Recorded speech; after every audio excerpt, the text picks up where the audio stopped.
How y'all doing? I'm Paul Ryan, your host of the Across the Cowboys podcast. If you're new to the show, thank you for joining us. And to our regular listeners, welcome back. With me, as always, is my co-host, the greatest co-host in the world, Mike The Pig Crum. Mike, how are you? Thought you were going to say the drunkest ghost in the world. Not currently, to be clear, not currently, but this last week has been heavily influenced by alcohol. I thought about saying the most hungover co-host. Yeah, that could be that could still be lingering for sure. Do you have a like when you're hungover, Mike? I know you don't drink a lot these days or anything, but do you or did you have like your favorite hangover meal that you would go to make yourself feel better? No. I liked coffee as like a hangover drink the next morning, and Mm-hmm. I would drink. I used to drink when I was drinking. I used to chase the drinks with Gatorade so that I would Yeah. get my electrolytes back. It helped with the hangover. But no, I didn't have a hangover meal. I typically would like snack instead, like have a little thing of Doritos or some Ritz crackers or something. Yeah. For me, what I always found was like a Waffle House breakfast, like eggs, pancakes, waffle, hash brown, stuff like that with, plenty of water, orange juice, and coffee, try to rehydrate. Or I loved having pho, pho and some Vietnamese egg Oh rolls. yeah, That fuzz always cured it, dude. fuzz a great one. Yes, sir.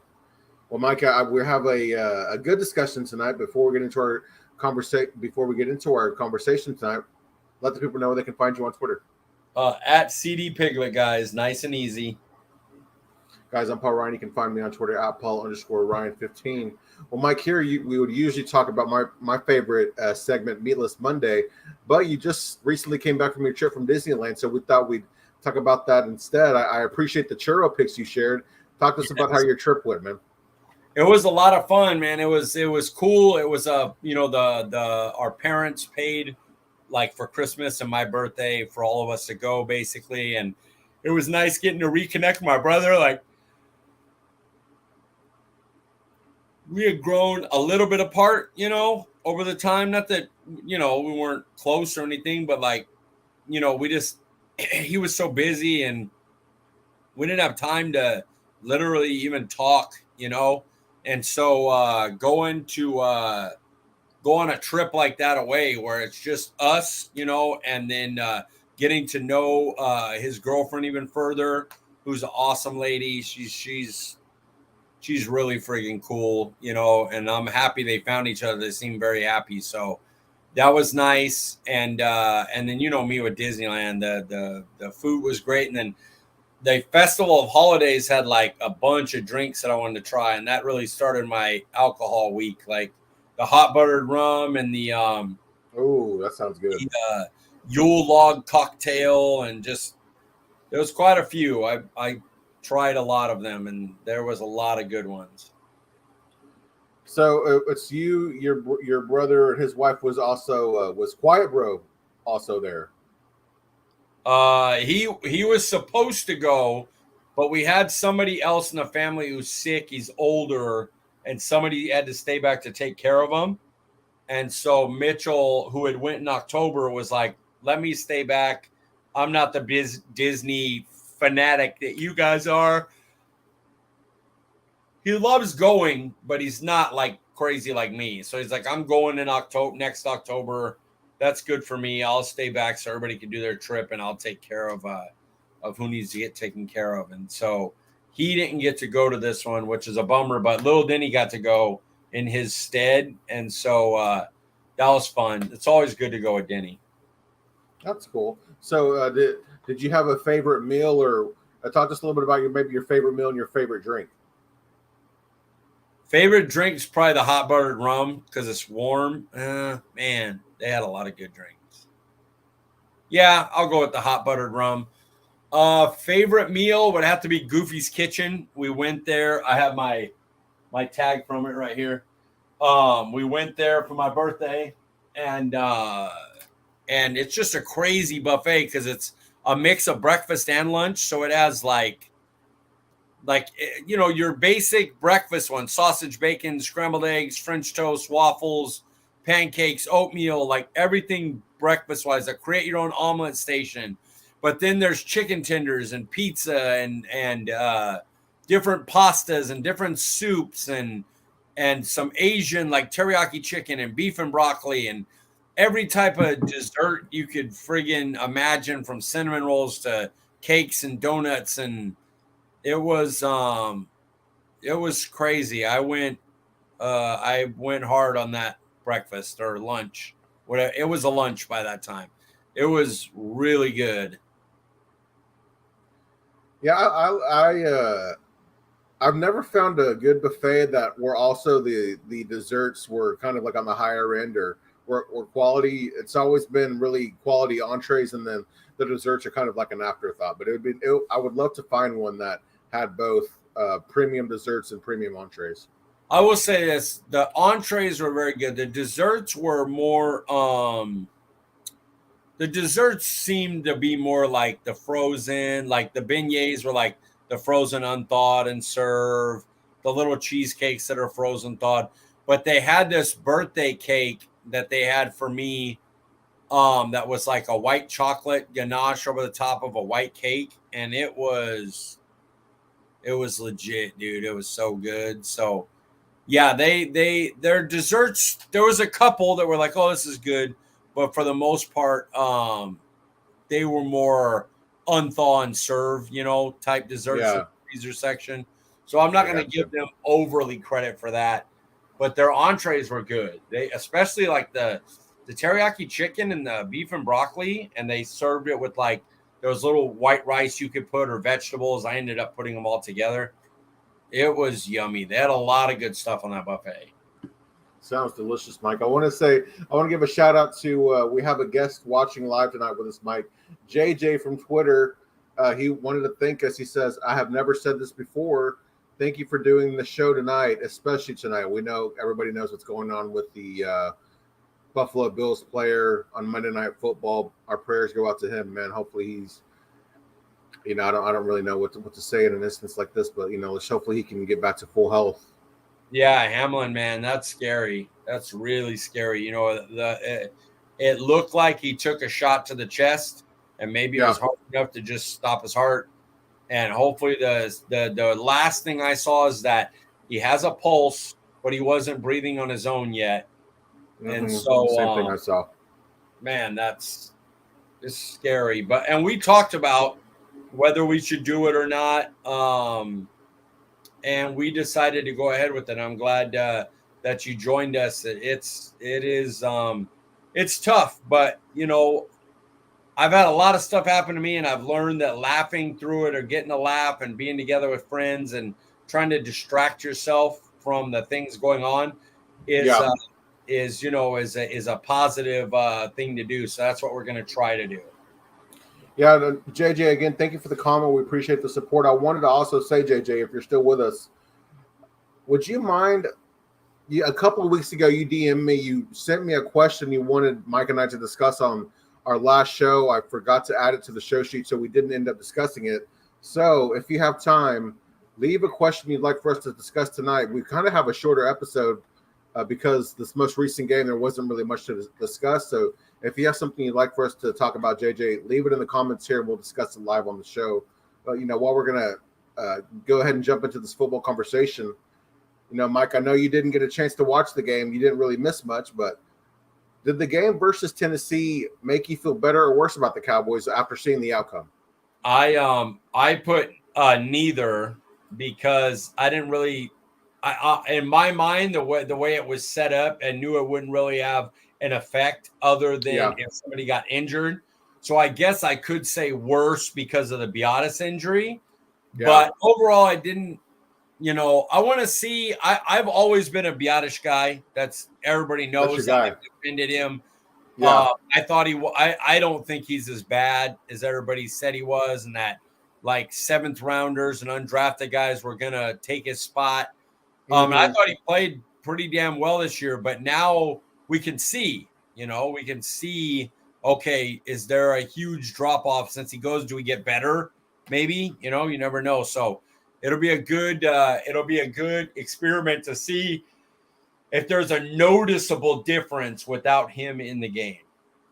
Yeah, I can't honestly, Mike. I mean, Biotis has been having a career year this year. I don't see how there won't be a drop off considering who we have as depth at the center position. But yeah, you have definitely always been a Biotis guy, and I've been really happy with his play this year for sure. Getting back to the question, did this game versus Tennessee make me feel better or worse about the Cowboys? Like you, Mike, it didn't make me feel either. With Tennessee missing so many key players, this game did make me feel better or worse because it feels like we didn't really get an opportunity to see Tennessee at full strength. Because with Ryan Tannehill and Derrick Henry, just to name a couple of guys, it'd be a totally different game. And playing a team with their best roster on the field, I mean, that's a better way to evaluate a team. Yeah, I completely concur with that. But kind of sticking with that, Mike, is it easy for teams to look over lesser teams like what we saw on Thursday with the Cowboys not being exactly at full strength, obviously, but being in better shape than the Tennessee Titans and then coming, on a short week after a big win versus the Eagles? I mean, would you be surprised to think that, the Cowboys didn't really give 100% against this Tennessee team? For sure. Dallas has done it all year. Look at the Texans game. Same type of deal. They will play down to their competition.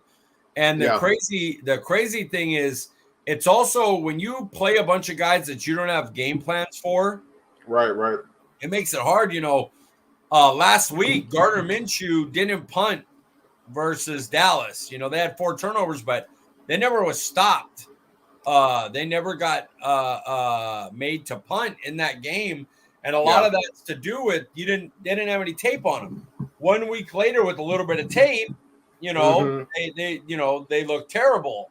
Where versus us, that Gardner Minshew looked like the offense ran, might as well have been Jalen Hurts. He was going for 300, and they were putting up a bunch of points and doing well. And if it wasn't for some rip away interceptions and some fumbled handoffs, it would have been a different story. So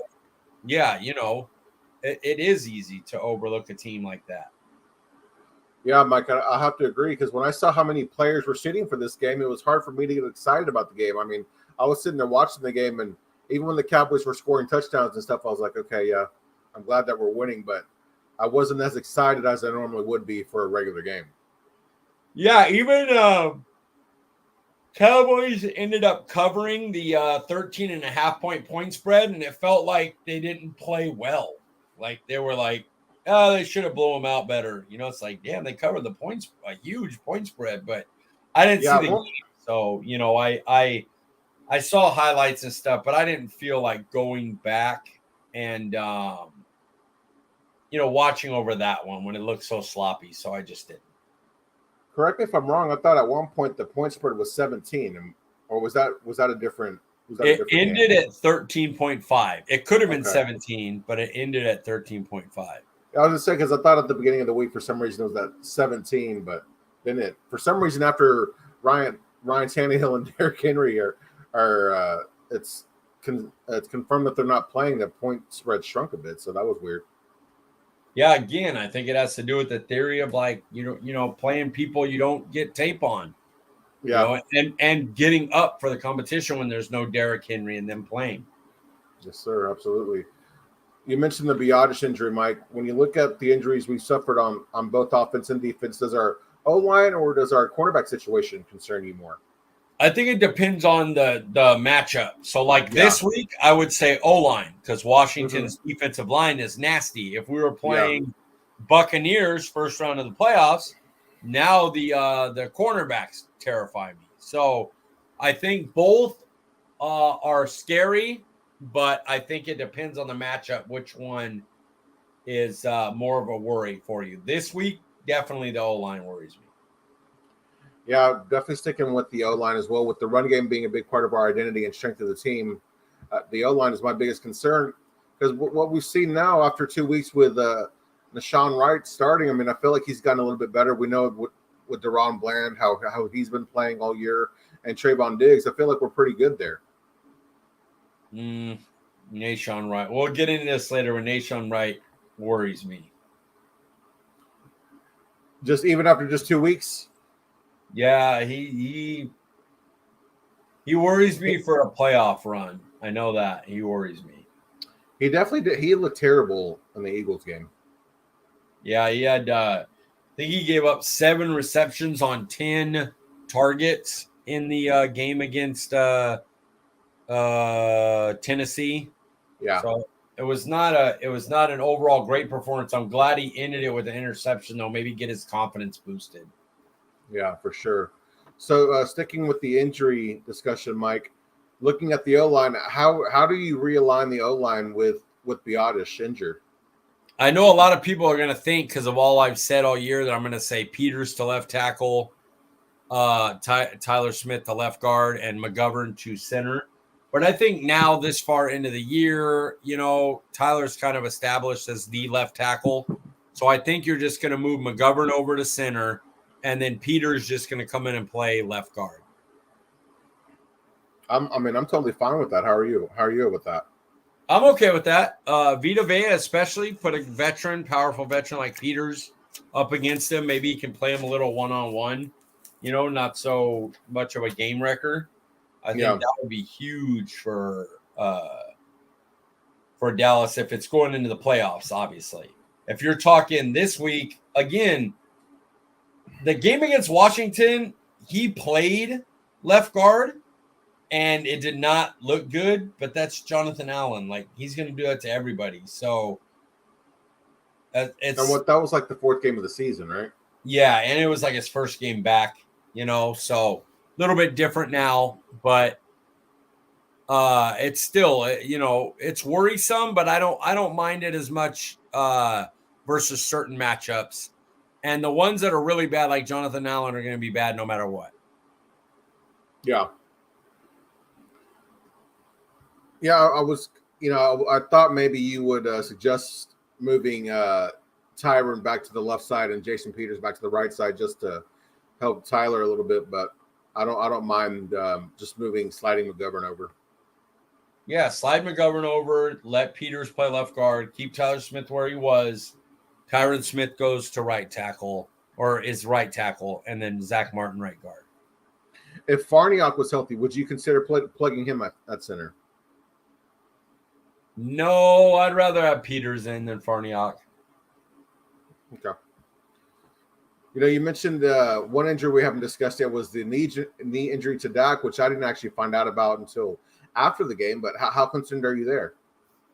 I'm not at the moment, but after the calf strain against New England overtime last year, I wasn't nervous about that either. Yeah. So, I got to see how Dak handles it up here. That would be more my worry than him physically being able to run and stuff like that. I think he'll be fine in that area. Yeah, well, apparently he injured it in the first half is what I read, and then he finished the game. So that's that's encouraging. I read the same. Yes, I believe it was injured in the first half. I did want to ask you because I heard that there was thought that it was a hyperextended knee. What exactly is a hyperextension? Like when you hyperextend something? It's like stretching it out too far, or what? Yeah, it's like a hyperextend. Like imagine you're putting out your arm, but you put it too much this way, and you put like pressure on the joints and ligaments. Right. That's basically a hyperextension. You didn't tear anything, but it wasn't a great feeling for the arm either. Yeah, it's just going to be sore. It's kind of like when you go to work out and you lift something too heavy, too much. Yes. Gotcha, exactly. T.Y. Hilton, Mike, he's been making plays. I really wish we were talking about the Philly game because that 3rd and 30, that might be, in my opinion, Dak's play of his career, the best play in his career. But, T.Y. being on the other side of it, and you look at the plays that he's made since he's been here, should he take over as the wide receiver 3 for Noah Brown? I honestly thought you might record that week, even though I was at Disneyland. I was like, he might get on and record because that was crazy. Man, that was awesome. As far as I think it still needs to be a split approach. I think Noah Brown brings a lot to you in the run game, in the play action game, because people assume it's a run because Noah Brown's in. He's such a good blocker. But I will say that split should come on those downs. If it's a for sure passing down, that's T.Y. Hilton. If it's 3rd and 7 and you're throwing, Noah Brown don't need to be out there. That's T.Y. Hilton all day. Yeah, that's a good point. I will say I'm kind of surprised at how quick T.Y. Hilton and Dak were able to develop chemistry on such a short notice, where Noah Brown's been with Dak almost his entire career, and it feels like they're still not always on the same page. Well, and Noah Brown doesn't have the talent T.Y. has. T.Y. Well, he doesn't, but still, practicing with somebody, being around somebody for so long. It's a lot of the reason why Cooper Rush and Noah Brown were such a good pair early on in the year. They legitimately practice together all the time, the two backups, So they have more of the chemistry than Dak and Noah did. That's fair. But do I think that T.Y. Hilton should replace Noah Brown as the wide receiver 3? I'll have to go yes, Mike, and the reason being is T.Y. gives our offense another gear that we've been missing, and it hasn't taken him and Dak that long to get on the same page. I mean, T.Y. Hilton, I heard on the radio that he's already converted as many 3rd downs as Dalton Schultz has in his time here. That's so crazy. I mean, obviously for this year, but I believe T.Y. Hilton has 4 3rd down conversions, and Dalton Schultz, it was very shocking to hear he only has 4 on the year too. Yeah, I'd have never guessed he had under 10. No way. That's pretty shocking because, I mean, we saw it last year. We started to see it again this year, but Dalton Schultz had kind of become one of Dak's most trusted targets. Yeah, he's been one of those ones, like, you're not going to pay him because he doesn't do enough dynamically to garner that, especially with the contracts we have coming up. But he will be a loss for Dak Prescott. That's Dak's like security blanket. Yeah, it'll be exciting to see though Ferguson and Hendershot, because I like what Hendershot can do after the catch.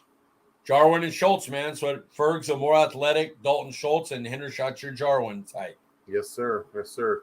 All right, Mike, we've talked a lot about injuries. There's a lot at stake here at Week 18. It's not something we thought was really a possibility the way the season started. But are the division and home field advantage worth enough to risk injuring more players right before the playoffs? For me, the winning the division always comes first. So if it's just a change in seeding, maybe not. But to win the division, I'm willing to risk playing them. That's big. If you could rip the division away from the Eagles in the last 3 weeks, that's really big. Do you happen to know, do we play at the same time as the Eagles, or do they play before us or after us? Do you know? Same time. We're both the afternoon games. We're both we're both 4:25 my time. So what would that be? 6:25 your time, or no? It's 5:25 your time, 1:25 my time. Sorry. Or 3:25, you mean? 1:25. Yeah, 3:25. God. I got you. Too much alcohol last week. Yeah, I can tell, Mike.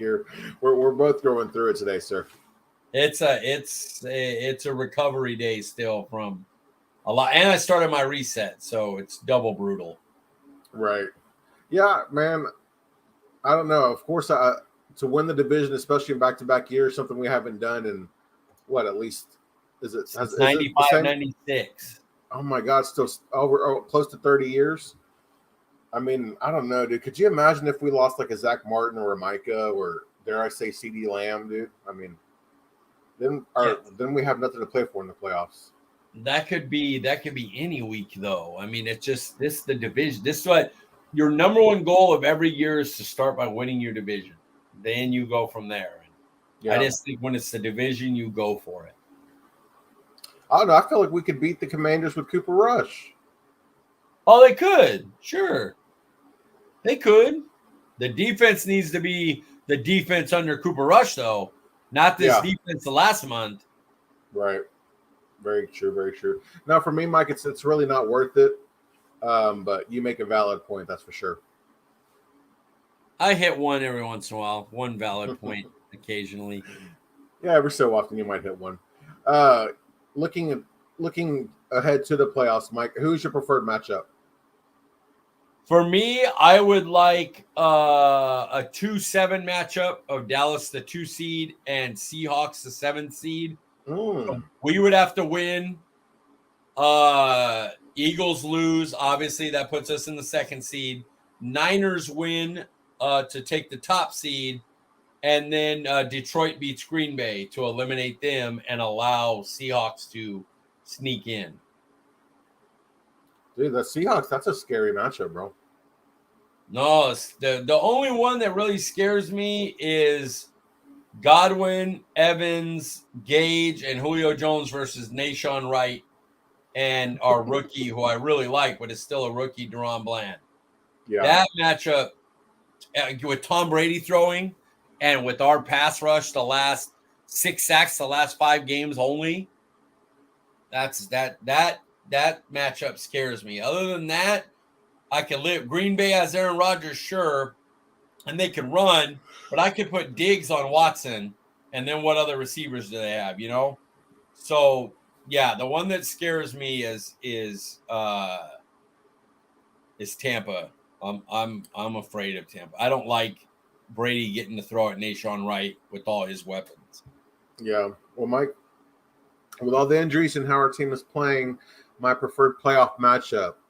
As good as they looked yesterday, I still think Tampa is the team I want to face. They've scored 20 or more points just 7 times all season. They've allowed 20 or more points 8 times.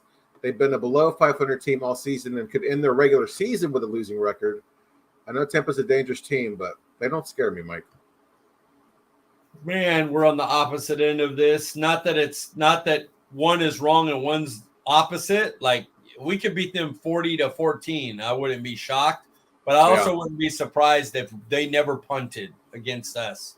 And their defense, while not what it's been, not what it was at the beginning, they just got Vita Vea back recently, who helps with the pass rush up front.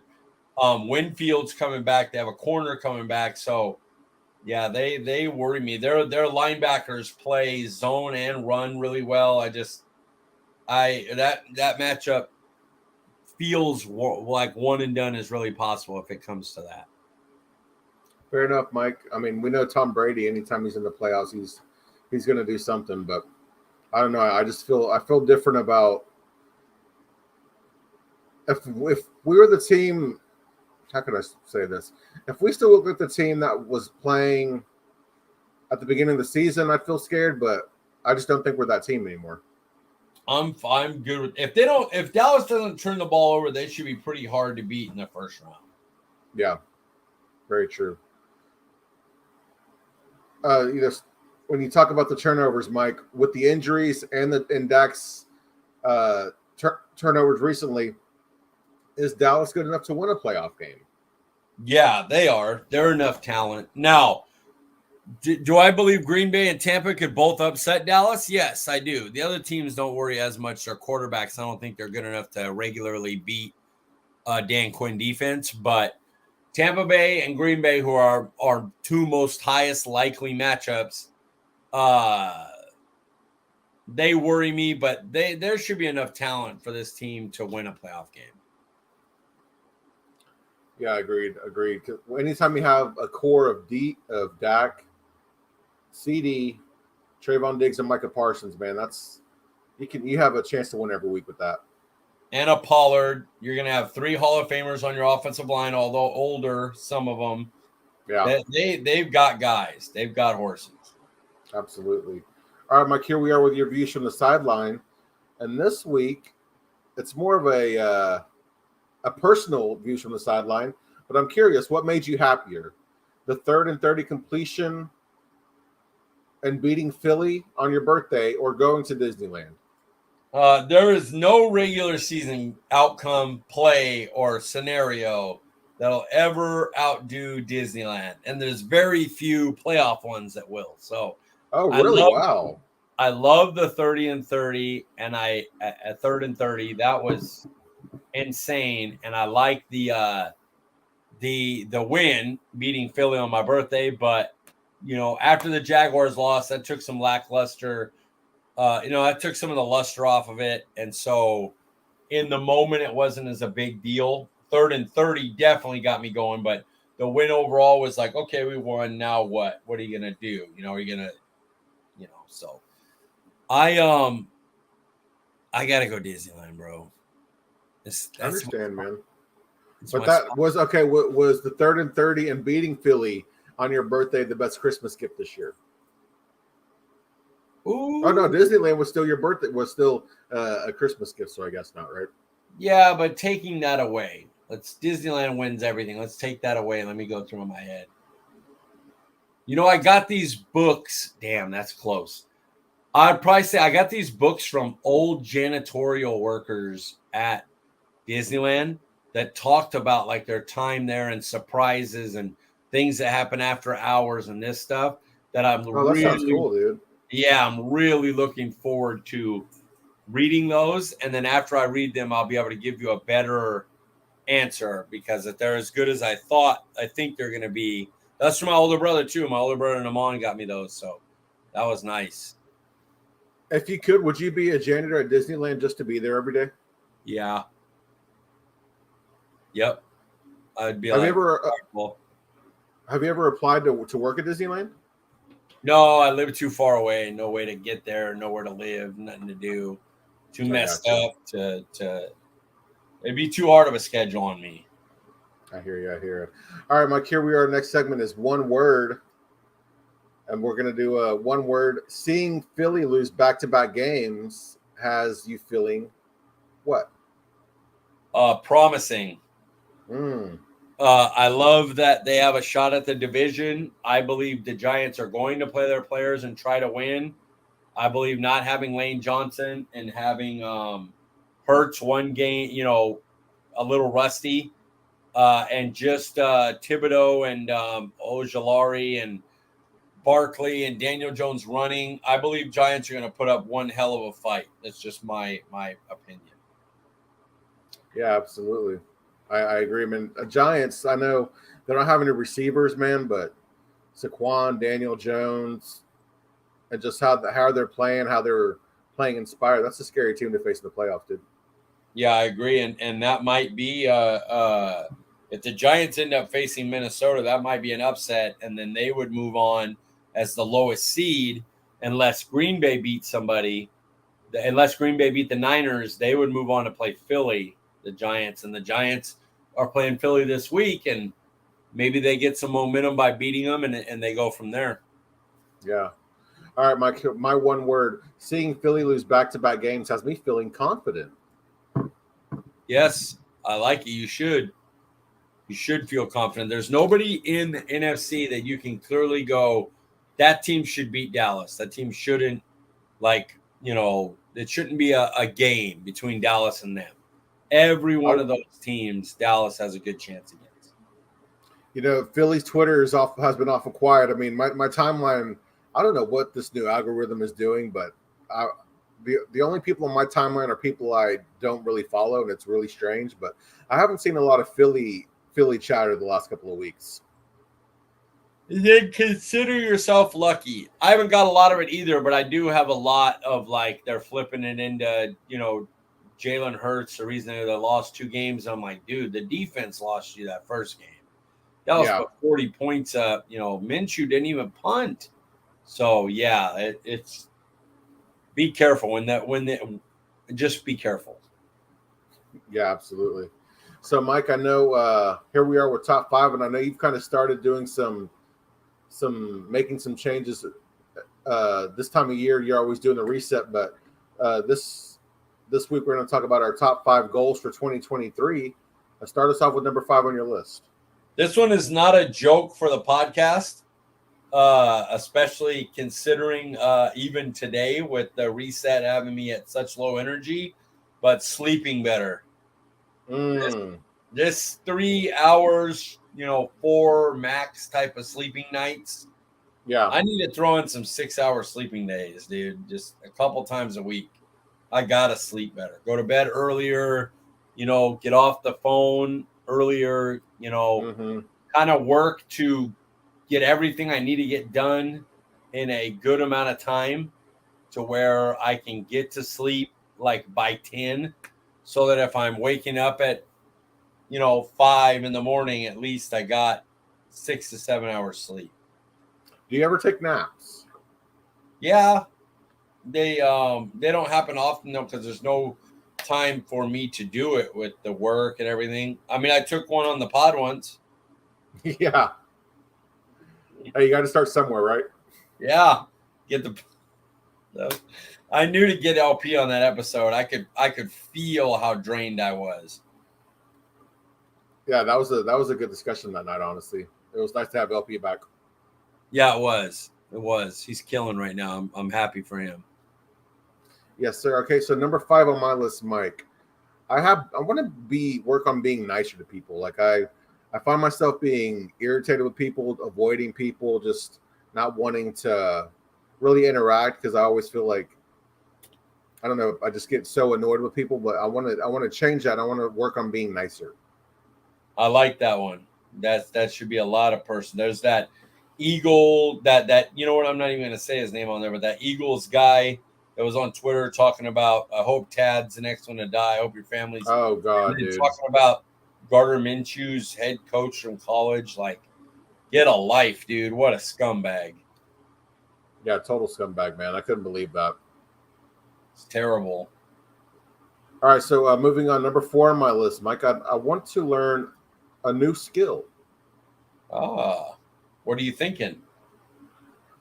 I haven't thought about it yet because I'm thinking about, okay, I can kind of cook a little bit. I would like to improve that. I write a little bit. I'd like to improve that. But something I don't know exactly how to do that I'd like to learn, I don't really know. So I've been kind of thinking about it. I've always wanted to do the piano. Oh, okay. That'd be cool. Yeah, I mean, I feel like I'm too old to do it now, but we have one. I don't have any time, but the piano is one that I would like to do. Yeah, that'd be fun, man. I grew up. My grandmother had a piano. I never tried taking lessons or anything, but I always wish I had because piano, just knowing how to play the piano would be cool. Yeah, I agree. I think it would be pretty awesome. All right, Mike, what's number 4 on your list? Number 4 for me is balance my work, not 50-50, but balance work and fun a little better. Like I feel like I'm 85+% work.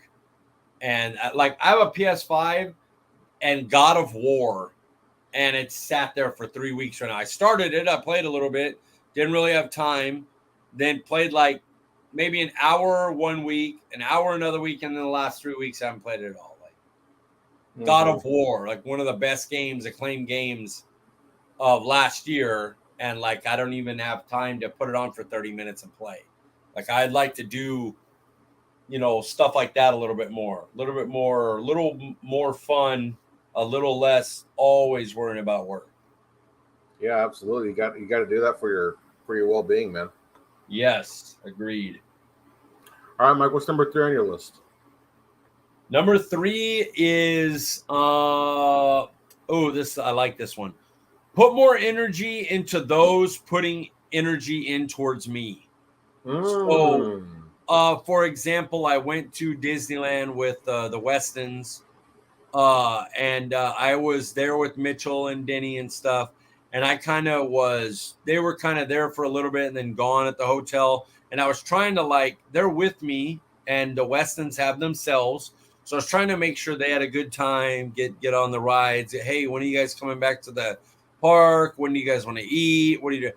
And kind of didn't spend enough time just chilling with the Westons, who I was supposed to be there with. And they really they tried to get me a while ago to go. They tried to get me on this one that I went to, but we didn't get a ton of time together. And now they're planning one in March, and they're basically like, hey, us and you, so you can come and, be there and just have the trip with them. That's like one example. There's others, but you can tell between the people that really put an effort in and try, and those who don't. And I need to put more effort into the people who are trying to put it into me. Hey, man, that's a great one, dude. Yeah, that's fantastic, brother. Thank you. I appreciate that. All right, Mike, number 3 on my list. I want to get the YouTube channel to 1,000 subscribers. Oh, yeah. I wouldn't mind that. Hey, Sign me up for that one. Yeah, Please. exactly.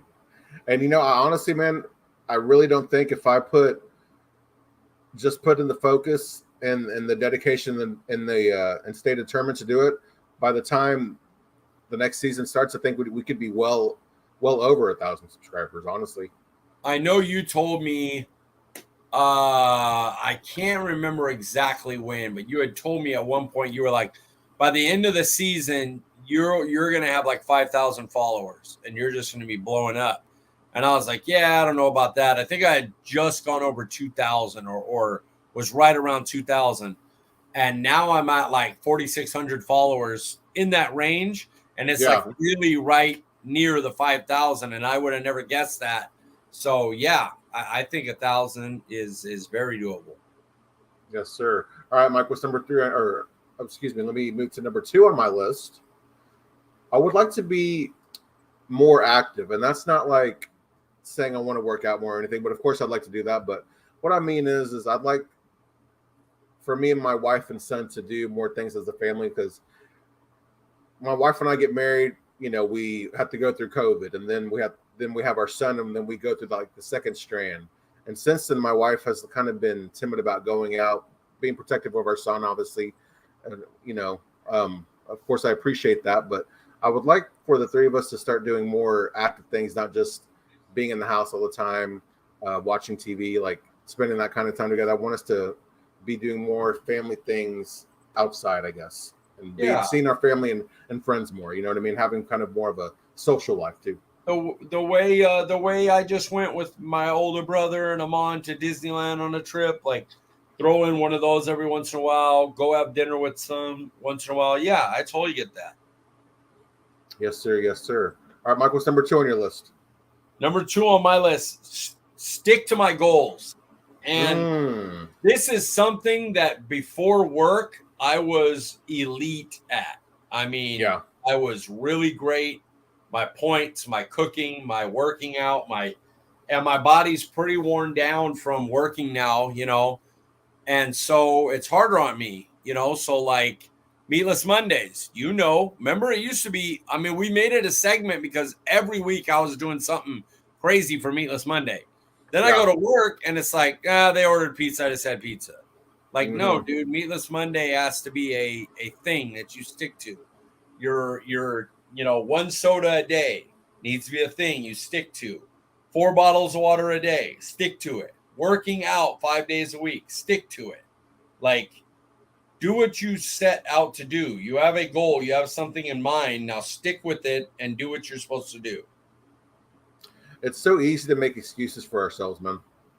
Yeah, excuses make today easier and tomorrow harder, and doing the work makes today harder but tomorrow easier. Yes, sir.